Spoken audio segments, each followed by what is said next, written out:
he pensat que la nostra vida és com un botelló que les nostres parents jeten a la mar i al final de les ondes del moviment la botella se remplis, s'emplena, si volete.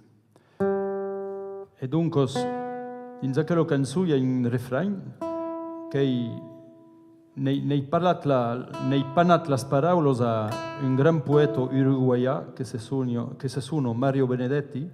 Donc les couplets són en occità i le refrany en espanyol e dius el mar és un hasard que tentació echar una botella al mar. La mer est un hasard, quelle tentation que de jeter une bouteille à la mer. Donc us parli un peu de ma vida, me parli també d'aquest país que és el nostre, e ensagi de parlar de la vida de tothom, de cadun, una botella a la mar.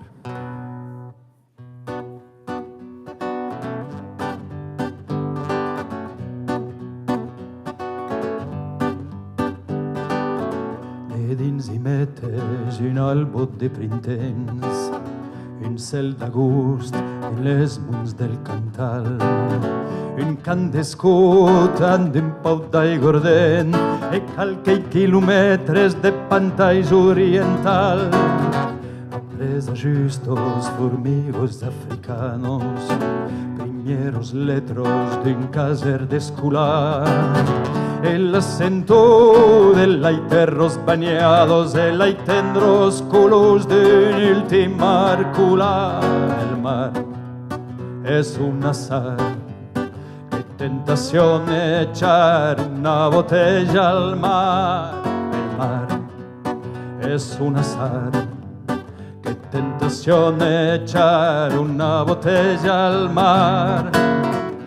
I metes una platja de Flandro, les muts del Paire e la bustetta tanto, del Lauraguès, la rumbo de l'Aicolos e le venta fugaire e les camps de Roselos.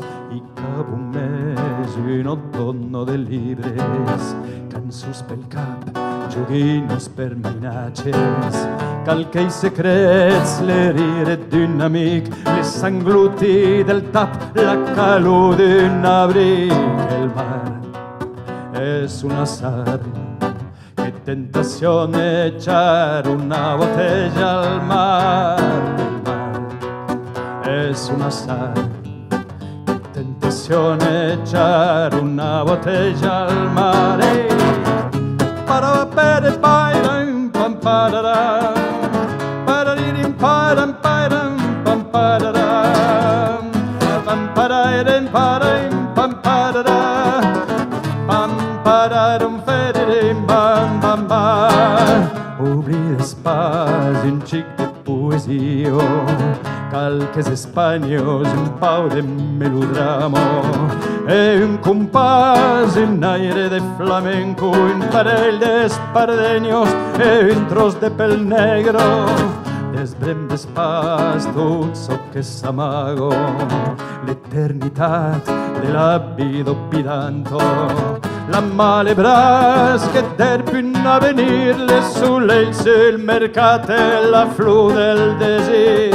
El mar es un azar, qué tentación echar una botella al mar. El mar es un azar, qué tentación echar una botella al mar. El mar es un azar, qué tentación echar una botella al mar. El mar es un azar, qué tentación echar una botella al mar.